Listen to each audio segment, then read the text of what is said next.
Hello and welcome. My name is Thomas, and in this video, I'm going to give you a behind the scenes look at my video editing process.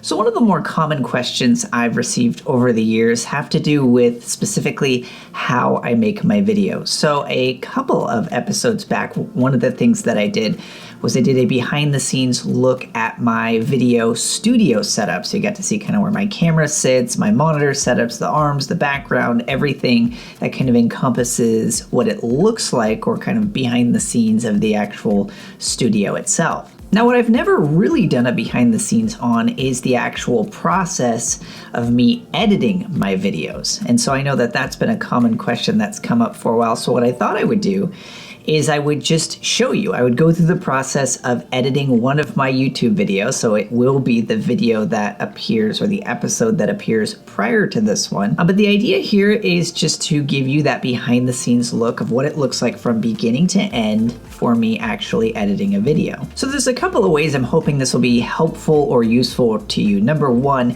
is maybe you're just curious. Maybe you just kind of want to see what it's like to put together one of these videos, or maybe you're interested in doing video yourself and you want to get some ideas for what this process actually looks like. Now, before I actually get started on the process of editing a video, there's just a couple of things that I'll outline for you beforehand, kind of some initial points.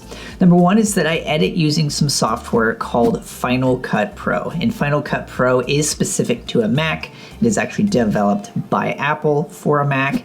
There's a number of different reasons for this. There's a lot of people out there who prefer Adobe Premiere. Adobe Premiere is great software.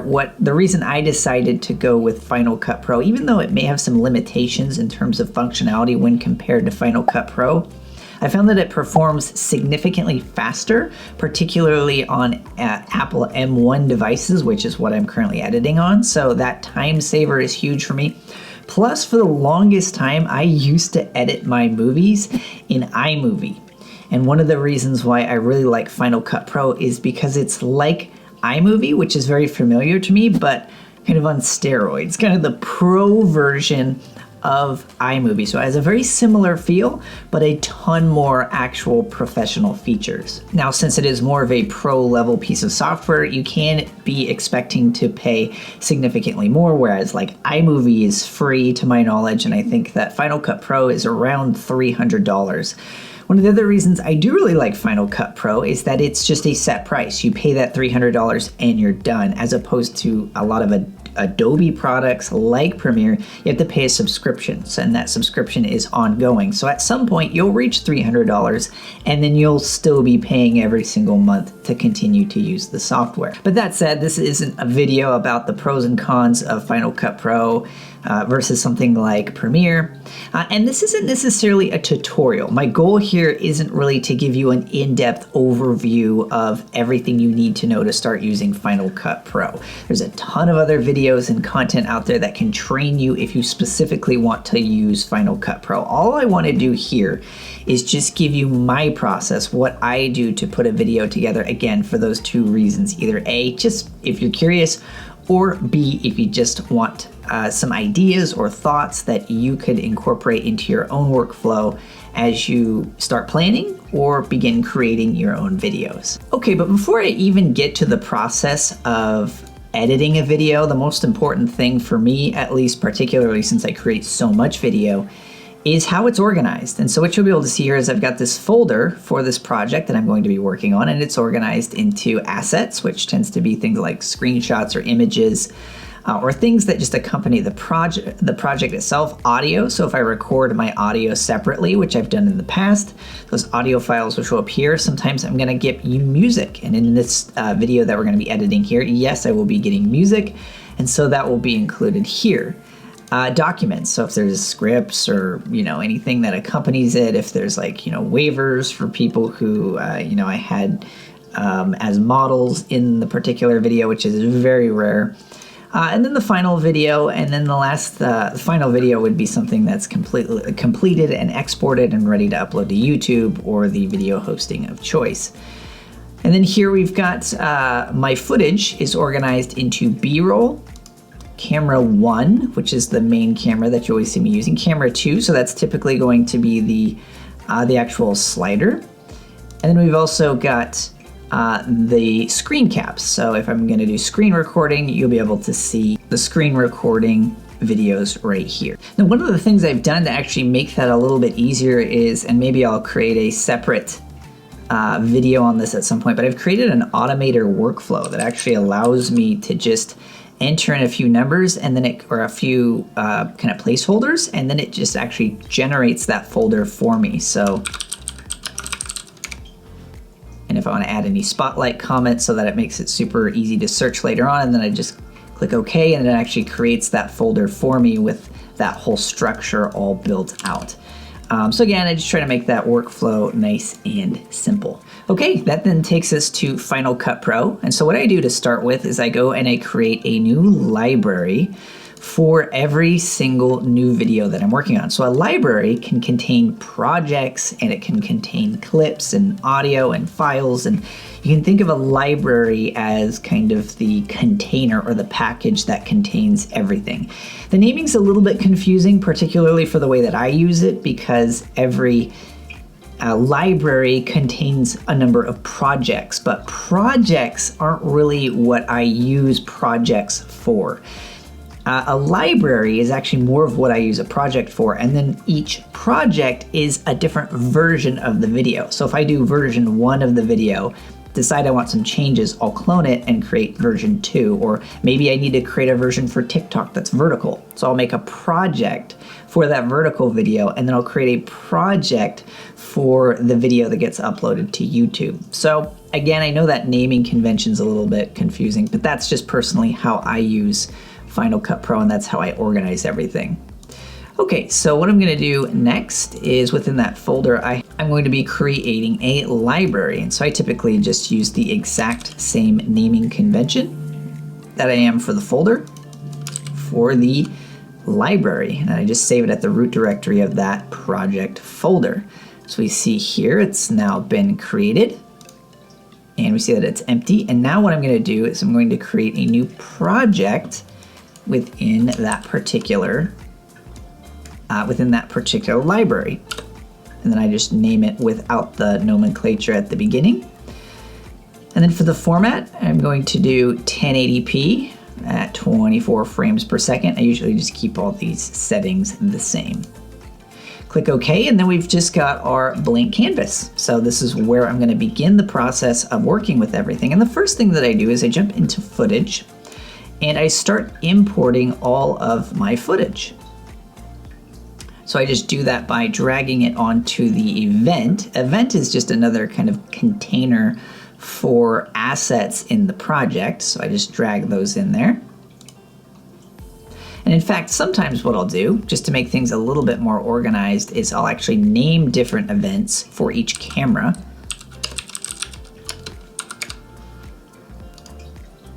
Create a new event, camera 2, new event, screen cap. There we go. That way we don't have to worry about getting these mixed up. So what I'm going to do now is camera 2. Drag that over to camera 2. And for the screen caps, drag those over to the screen caps. Okay, so now we've got these different events, which each have our different footage for each of these. Now, one of the questions that comes up pretty regularly is how do you kind of sync all of your footage so that you get camera 1 and camera 2 to both sync together and the audio to work together. So let's go ahead and take a look at how that works. One of the things you'll notice here is that I have 2 clips, 2 separate audio or video files for the for camera 1. The reason is because about halfway through this, I had to stop the recording and then start it again. You'll see with camera 2 that I actually had 3 recordings, and the reason is because the second camera I'm using has a hard recording limit right around 15 minutes where it just cuts the recording file in half.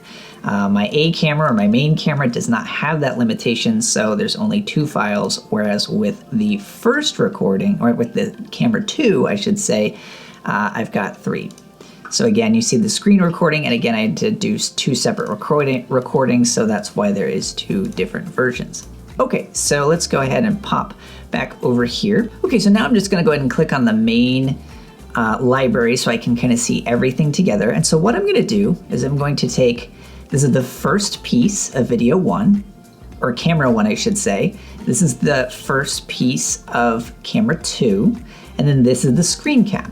So these are the 3 things that we need to sync together. They need to have the same exact time coding between each of them. And the way we do that is we're going to select each of these, we're going to right click, and we're going to create a new multicam clip.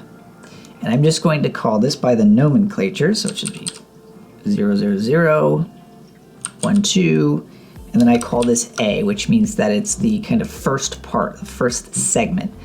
An event, and actually what I'll probably do is just before I do that, I'll create a new event. And I'm just gonna call this assets. This will just kind of be for general things. Okay, so we select this one, and this one. New multicam clip. This is the first piece of those multicam clips that we're gonna be creating. Put that in assets. Use audio for synchronization. Then we'll click OK, and we'll give that a moment. Looks like that rendered pretty quick. We'll go on to assets. We'll say now I've got a clip here. So what I'm going to do to begin working with it is I'm going to drag it right here down to the timeline. And this is where I'm going to do the bulk of my work. Okay, so there is the clip itself. All right, so what I'm going to do in order to be able to see those camera angles is I'm going to click on View, and I'm going to show angles. And now what you'll be able to see is that I have all 3 of these angles, and at any point in time throughout the video, I can cut to a different angle. So you see here, it now cuts to this angle, and so that's how I can actually cut back and forth between the different angles, whether it's me talking or whether I'm doing the screen grab right here. One of the other things you'll probably notice, we'll just put that away here just for a moment, is that this is very subdued, very muted. And the reason is because I actually shoot in kind of a pseudo RAW format, which is a lot more subdued, and then afterwards I go in and I do my manual color correcting so that it looks much nicer and much more vibrant. The problem, if you try to do your color correcting in camera, you're kind of stuck with it. Most cameras are going to be very limited with how much color correction they can do in the camera. But if you shoot in a RAW format, it gives you much more data to work with. And again, this camera I'm working with doesn't actually shoot in a real RAW format. It's kind of a simulated version of it. However, once I go in and I start color correcting it, I'm able to get some much better color out of the image itself because I'm adding it in the software, which is much more powerful than what's being done in the camera itself. Okay, so once we've gone in here and we have successfully added in the very first segment, as I mentioned, this is kind of broken up into different segments. So we've got the first recording was kind of split in half, and so we've got technically 3 different cuts that we have to make and kind of stitch together in the way that we just did. So what I'm going to do first is cut to make sure that this is where the video actually starts, and then we're going to go through. We're going to go ahead and turn on those angles. So essentially we're going to be able to see that one of these cameras are at some point going to end. And that's where we're going to have to go and then stitch in the second part. So that'll make more sense here in a second. So we'll keep on scrubbing through that timeline, and then we see right here, we see camera 2 cuts out right here. And the reason I mentioned earlier camera 2 is going to cut out because it's at a specific point in time that it actually cut the recording into 2 files. So what we got to do here is just scrub a little bit until we can find exactly when that ends.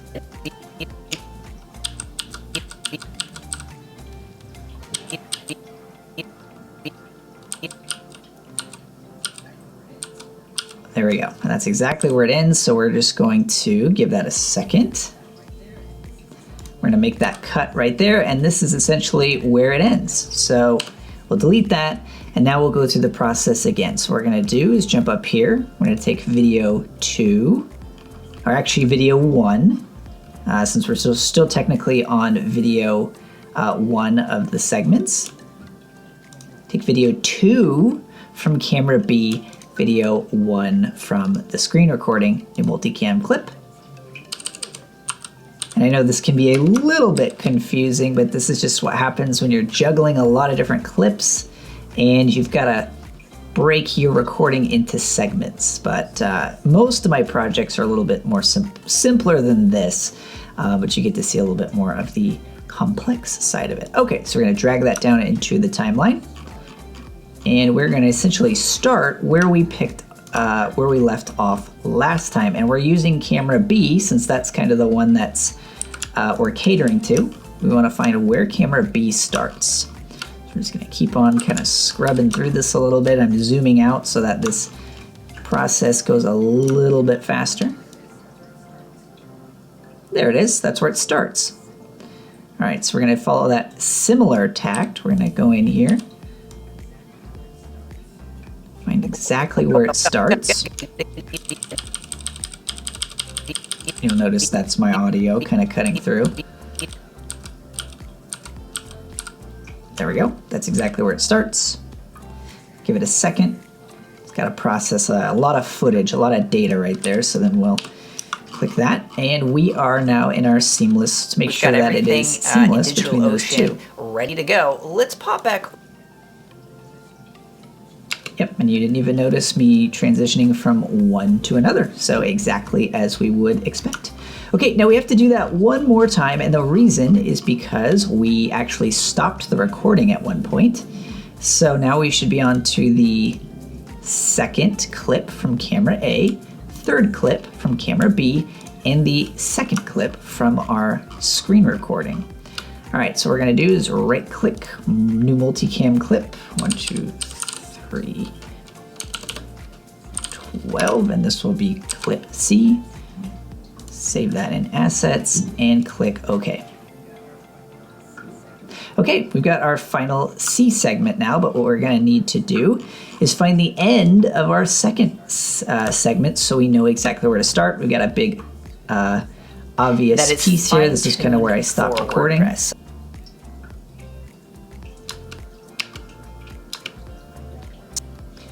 So we're just going to find out where I finish Wait a few moments this and particular allow segment. that to run the process. All right, so that's where I end.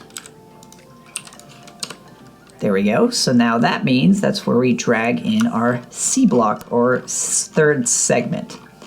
And what we want to do here is just kind of give it a quick overview. Okay, so to it see looks this like is where it it did starts. set up.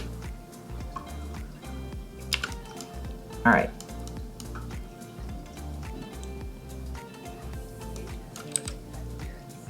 Okay, so we're just going to make a cut here, and this is kind of where that starts. Okay, so it looks like it.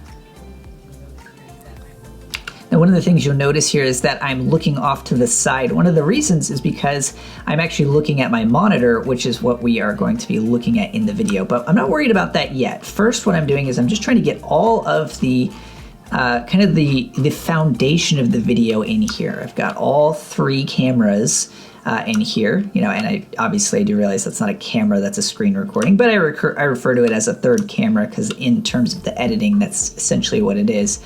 And then you've got me talking throughout this whole process, and you'll see here sometimes I'm looking at the camera and sometimes I'm looking at the monitor. So that's where we're going to go in here later, and we're going to edit between those particular items.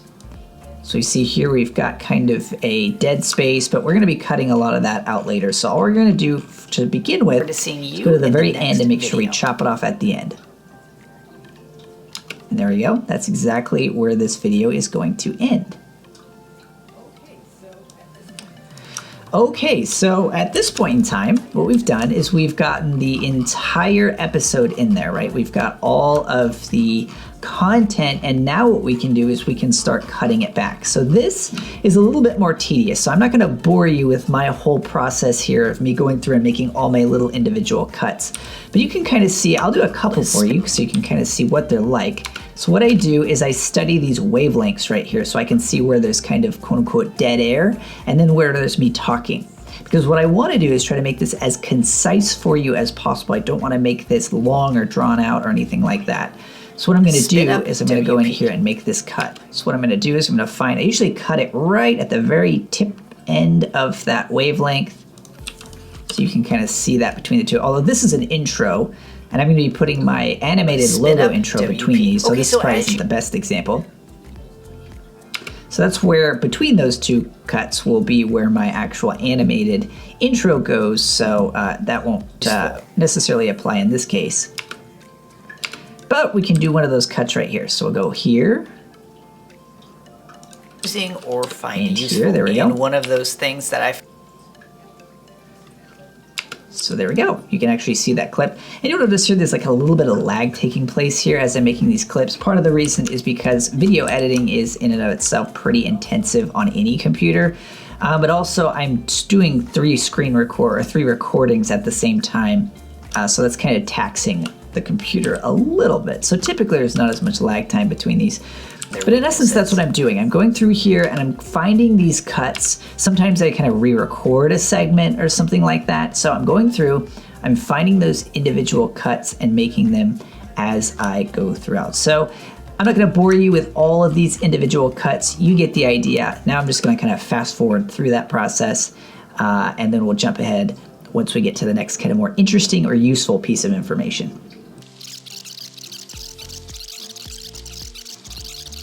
Okay, so now I've gone through a little bit more of the tedious portion of editing a video, which is that I've gone through and I've kind of cut everything up, right? So I've gone through and I've switched camera angles a little bit, but more than that, I focused more primarily on cutting out any segments I don't want. So there's still a few in here I can see. So usually what I'm going to be doing at this point is going through the wavelengths and seeing, the audio wavelengths and seeing if there's any gaps here.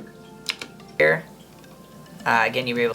But it's pretty minimal. It's not really anything that's too detrimental. It's not like a re-recording or something like that. So what I'm mainly looking for is big gaps and just making sure that everything flows really smoothly. So I've gone through here and everything looks pretty good. So now what we're gonna do is the next thing I'm gonna look for in terms of my camera angles, if I'm working with two cameras, because sometimes I'm going to be working with this A camera and sometimes I'm also going to have that B camera. In this video I don't have it because I know that I'm not going to have quite as long of monologues, so to speak.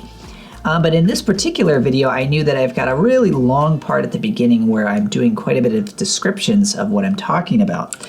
And so if I'm not going to be doing B-roll footage, that is footage that goes on top of this, what I would typically do is change camera angles and it just makes it more visually appealing. So if we can listen to what I'm saying. And you're off and running with WordPress. Now one of the downs...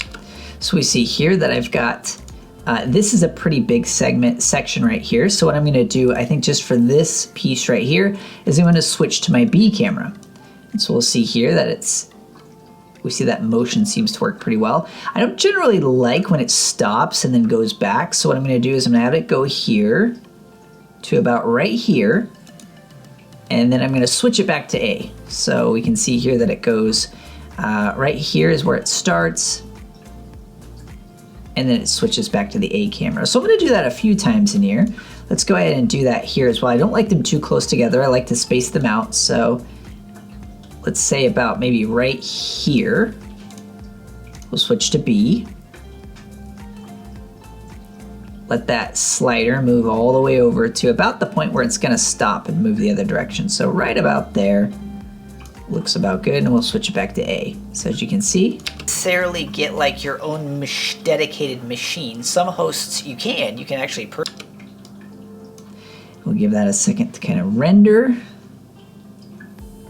Let's check the other end. Whether you're going to host one website on there or whether you're going to host a ton of websites. And there we go. We went back from camera B to camera A. So we'll do that maybe, let's see, we've got it in there twice, but we've got some decent chunks of monologue over here as well. So maybe In this one, we'll kind of break that rule of thumb and we'll go ahead and go all the way from there all the way back. We'll stop about right there. Sometimes I'll kind of bend that rule a little bit if I've got a long period when I'm talking quite a bit. And so what SpinUp WP does is it kind of works as like this helper, this kind of in between. So we'll see, we'll give that a moment to render, but we'll see kind of how far that goes. Stops all the way back, and let's make sure First, the transition is good. Server with as much resources as you want to throw. And it looks like that worked just fine. So that looks like that's going to work pretty well. Now, in between each of these clips as well, you'll be able to see there's times when I'm going back and forth between looking at the screen and looking at the camera. So let's go ahead and do that just to make that super simple. Now, one of the other things to note. But those segments right there when I'm talking individually are pretty short, so I'm probably just going to leave those alone. I'm not going to actually do any finagling with the B camera. This is a little longer, but it doesn't look too bad. Actually, we probably could toss one in there right there. Let's see. Just for fun, let's go ahead and toss one from here to here. Again, we don't want to overdo this too much. We want it to break up the visual monotony of it, but we don't want to make it too over the top to where you're not really focusing on what I'm actually saying. And then I typically add one at the end if my sort of monologue, if you want to call it that, is a little bit longer. So we'll go ahead and add one just maybe to this middle segment right here. Very short one. There we go. Perfect. And it looks like at one point in time, though, I was looking at the screen, so that's why it's so important to be going through this. So I want to make sure that what I'm talking about, so I'm always trying to make sure I'm I'm paying attention to when I'm looking off to the left, because that typically means that I'm referencing something on the screen, which just so happens that I am.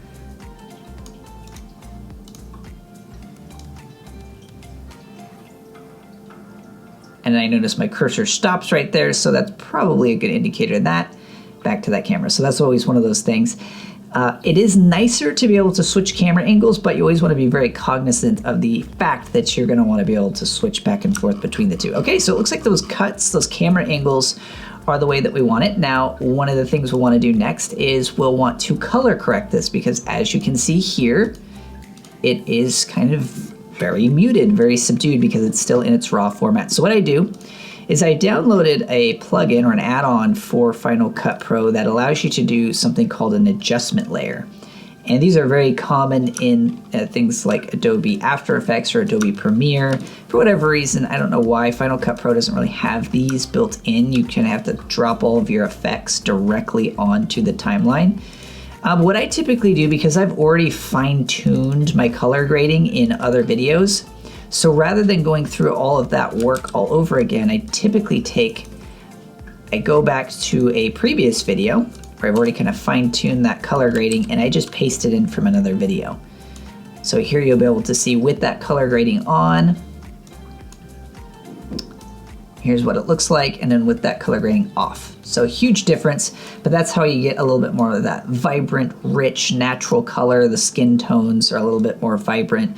What you'll notice with a lot of kind of cheaper cameras, or when something is not done with raw footage and color grading, is that typically the skin tone tends to be a lot more subdued, rather than kind of the rich, natural color that you get with going through the process of color grading.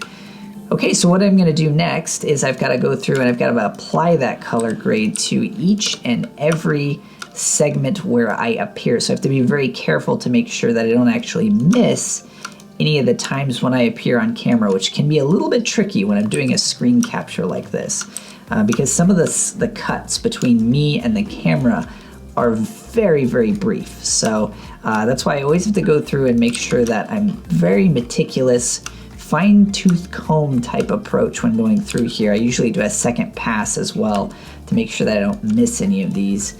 I've heard that some people, and what I used to do in the past, you can actually copy and paste these styles, but I find that the adjustment layer approach is a little bit simpler, a little bit easier to work with, just because you can just apply it to this adjustment layer and you have to worry about messing with the clip itself. One of the downsides, of course, to that is if you accidentally overlap it, you'll kind of mess up the color grading of the other clips that you're working with. But so far that hasn't really been a problem for me personally because they kind of snap. They snap pretty well to the edges. So Final Cut Pro does make that pretty simple and easy. Anyways, so let's go ahead and I'll probably just fast forward through the rest of these because obviously this just gets a little monotonous. Okay, so I've added all my color grading in, so everything looks good there.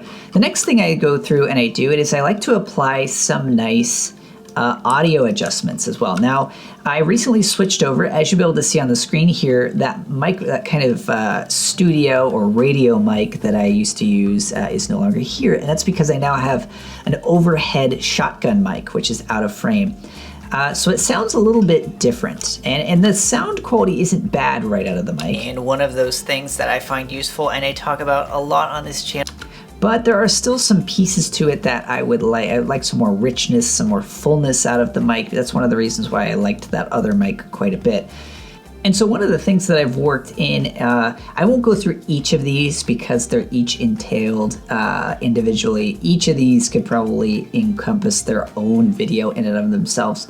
But I've just gone through here and I've made some minor EQ adjustments that have just kind of brought out a little bit more of the richness in the voice, so nothing major. And one of the challenges, as we talked about in a previous video, is finding good hosting for WordPress. Now, on the plus side, so if we compare that a little bit before and after, strengths and their weaknesses. Now, the hosting provider I typically... So this is a little bit more high-pitched, a little bit more, I would say flat, kind of a little bit more tinny, whereas this is a little bit more full. And the other thing that the compressor does is for those parts where I talk a little bit more quiet, it brings those up a little bit. And then those parts where I talk a little bit more loud, it brings those down a little bit. So there's a ton of options out there. However, each of them kind of have their pros and cons, their strengths and their weaknesses. Now, the hosting provider I typically... So you see that sounds a little bit more further away, and you can kind of hear even in this particular gap right here. For beginners. It's great because they have a really... It gets loud and then it gets really quiet and then it gets really loud, whereas you don't have that happening with after the audio. On the plus side, there's a ton of options out there. A lot more rich, a lot more full. So what I do is after I've applied all those effects, all I have to do is just kind of zoom out all the way.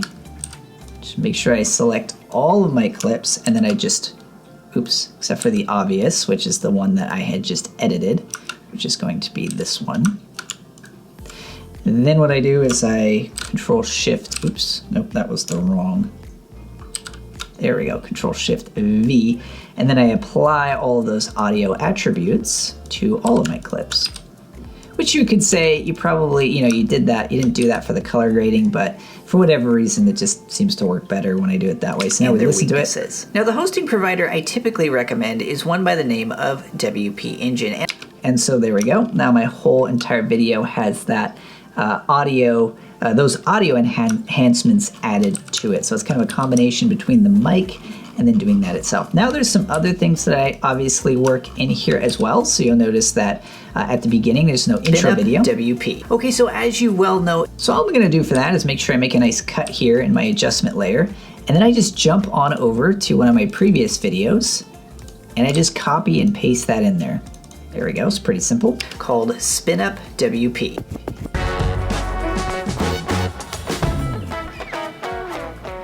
Okay, so as you well know, so there we go, I've got that intro video in there. So the next thing I'm gonna need to do is I add in my outro video.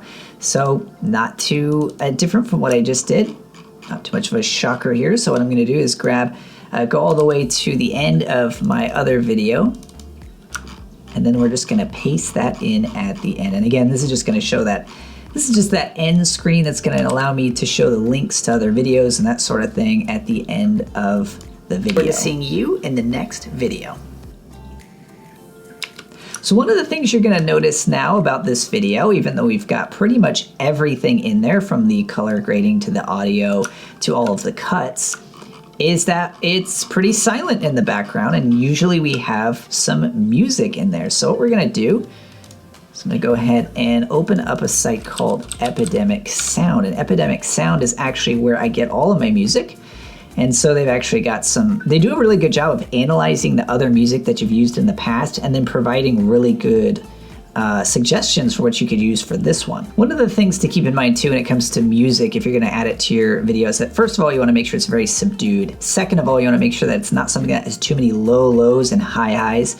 Otherwise, it's very easy for that to start to interfere with your voice. So I think that works. So I'm gonna go ahead and download that one. And typically if I use a song, I wanna make sure that I have it for later, just in case I wanna use it again. So what I'll do is I'll add it to a nice little playlist I got here called Tutorials.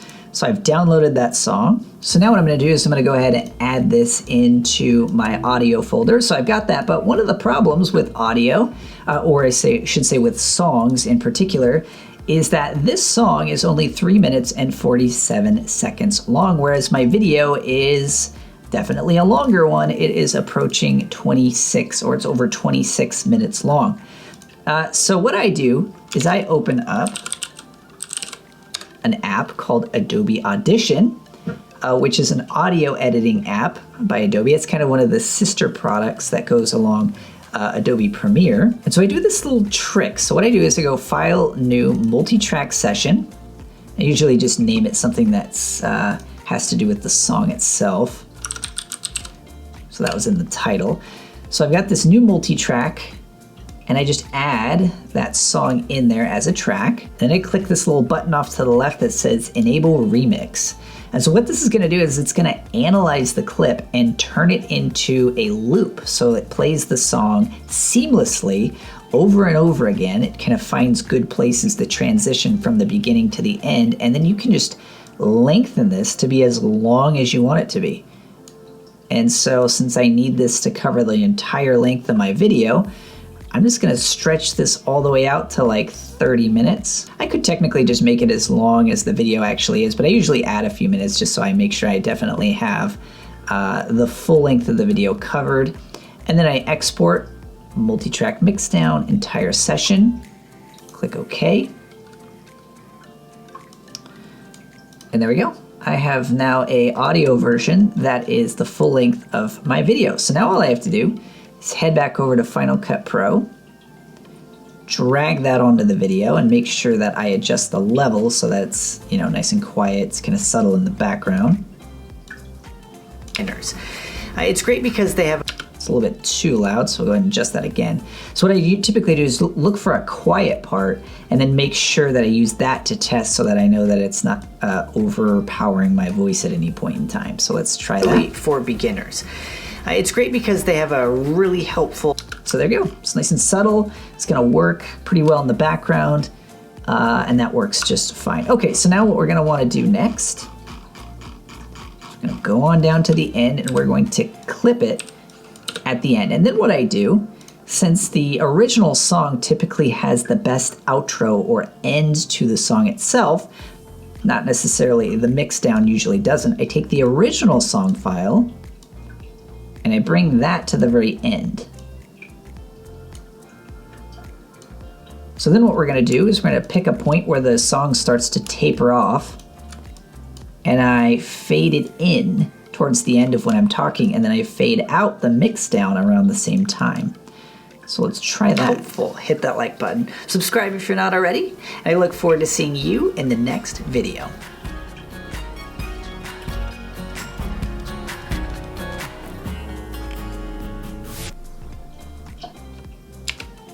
And there we go. So that's pretty much exactly what we would want there. And then I'll usually just kind of cut that to make sure that's nice and clean. So we've got kind of all the core elements in there. We've got all of the pieces in terms of switching back and forth. Now what I'll typically do here, and this is not something I do in all of my videos, but something I'm noticing here is that I just have a ton of space up here where I'm talking. And so that's the type of scenario where it just cries out for B-roll. So let's go ahead and jump in. Now the hosting provider I typically recommend is one by the name of WP Engine. So I just mentioned WP Engine, so what I could probably do here, what I think would probably be a good idea, is to jump on over to WP Engine, maybe full screen that, and then grab a nice little screenshot of that.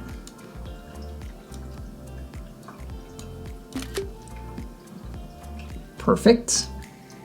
Add that to the assets portion of my project.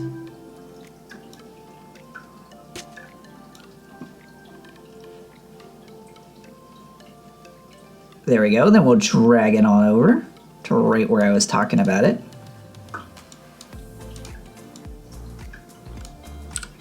There we go. Zoom in a little bit, drag it out a little bit. Let's try this. Name of WP Engine, and I still do recommend it. I think, but it's a little bit boring when it just kind of sits there. So what we're gonna do instead is we'll cut it back a little bit, and then we will add a little Ken Burn effect to it, which is just where it zooms from one part to another. So pretty subtle, but should make it a little bit more visually interesting.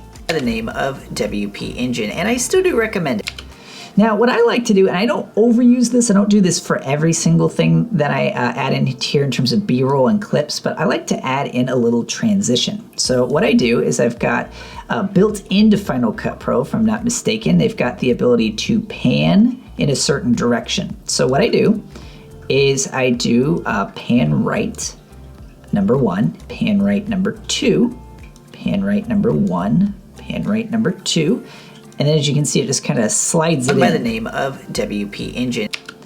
Now, it looks a little bit kind of glitchy to me, so one of the things I have installed is a motion blur plugin. So it actually adds some nice motion blur to that motion as it is coming onto the screen. So let's go ahead and add that. These are just effects that I just overlay on top of those animations. Let's zoom in a little bit. By the name of WP Engine, and there we go, a lot more smooth, a lot more nice to look at. Now the last thing that I do is I add in some sound effects that I have. So let's see here, sound effects. There we go, I've got a nice little whoosh that I tend to use. And these are, I didn't talk too much about Epidemic Sound, but this is just royalty-free sounds and music, which means that you can use them on pretty much any project, as long as, you know, it fits within their licensing, but royalty-free. So really handy tool for making videos as well. So what I'm gonna do, I'll pop that in there. Make sure that the audio isn't too high on that. The name of WP Engine. It just makes it a little bit more interesting, kind of adds a little bit more oomph to that actual animation. So I'll add one going out as well.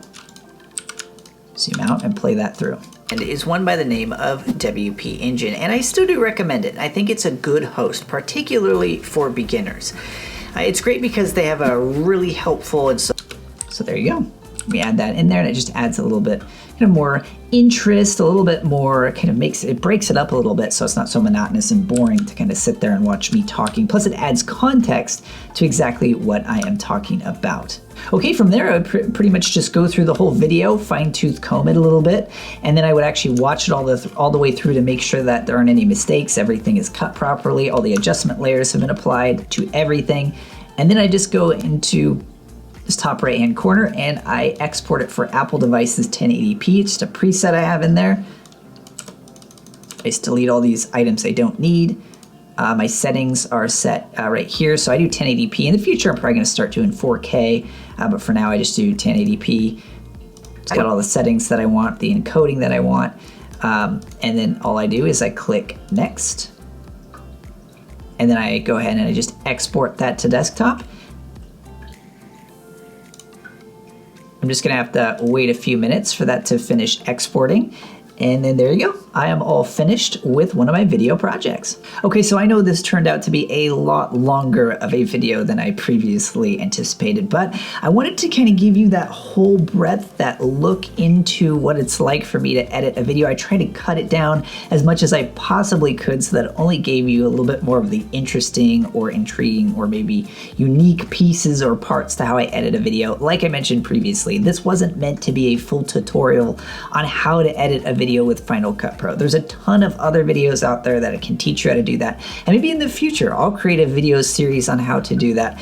All I wanted to do is just to give you a peek, a kind of over-the-shoulder look at what it looks like for me to edit and create a video for you here on this channel. So if you found it interesting or useful, make sure to hit that like button. Subscribe if you're not already, and I look forward to seeing you in the next video.